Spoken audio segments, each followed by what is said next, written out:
Hi, welcome back to Moose and Chemistry. This is electron configuration of Technetium, TC. Well, Technetium is element number 43, so we're going to put a 43 here for our atomic number. And its atomic mass number, of course, is going to be 98. That's the most stable of that is. This actually is kind of like a man-made element. So now Technetium has 43 protons. Since it's electrically neutral, it has 43 electrons.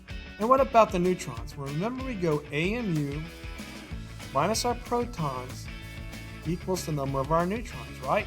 So we're going to go 98 minus 43,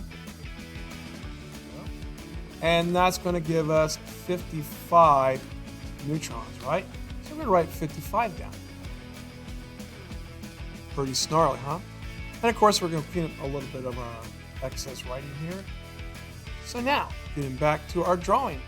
Now, let's do our electron configuration. But before we do that, remember that S can hold 2 electrons, P can hold 6 electrons, D can hold 10 electrons, and F can hold 14 electrons. And the off-ball principle says that we have to fill the lower energy levels first before we do the upper energy levels. And we're going to look at this using the diagonal ruler. So we're going to follow those red arrows down until we run out of electrons, all right? Well, we got 43 of those electrons to do. So let's go ahead and get this done, all right? So we start off here, 1s, 2, 2s, 2, 2p6, 3s2, 3p6, 4s2, pretty easy, 3d10, 4p6, and 5s2,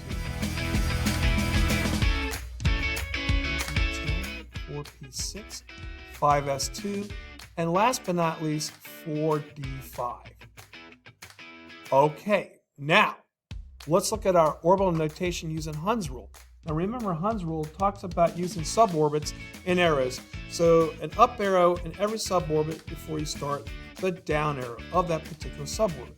So up and down, up and down. Pretty easy, huh? 2px, 2py, 2pz.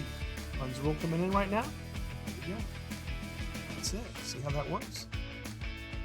And just keep doing it for all these other ones here.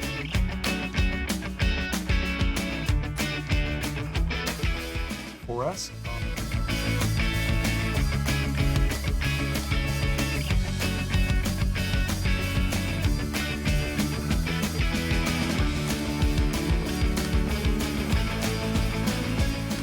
okay, now 4px, 4py, 4pz, again. Pretty darn amazing. 5s, up and down. And then 4dx squared minus y squared, 4dxy, 4dyz, 4dxz, 4dz squared. We got 5 of those. 1, 2, 3, 4, and 5. All right, now let's look at our noble gas notation. What is the nearest noble gas to Technetium? It would be krypton, right? So we're going to write Kr right now. Yep.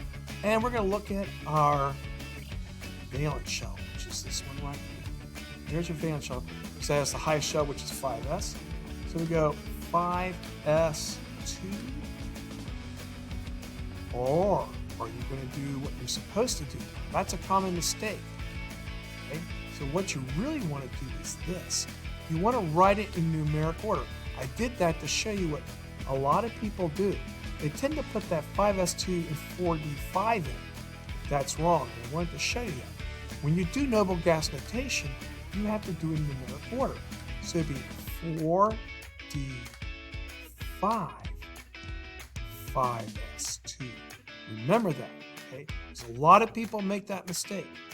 Okay, our quantum numbers deals with the Pauli exclusionary principle, which states that no two elements can have the same set of quantum numbers. All right, well, now let's look at this. Technetium looks like it's in period 5, but unfortunately it's not. Remember that you're in the D block with TC, and that would be n minus 1. So you're going to go 5 minus 1. which is going to be 4. So our number for n is going to be 4. Our principal quantum number is 4.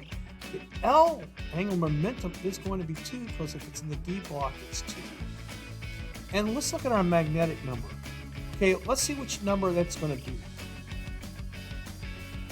It's the 5th element over, so you can go -2, -1, 0, 1, 2. So there's your magnetic number. And our last arrow, of course, is going up. See there? So that would be 1/2 positive. Okay, again, the pitfall that a lot of people make is that they will write 5s2 then 4d5. Don't do that. When you write noble gas notation, that's the correct way. This is absolutely wrong. Don't do that. Well, that's it, guys. You be snarly now, and we'll see you back here at Musin Chemistry.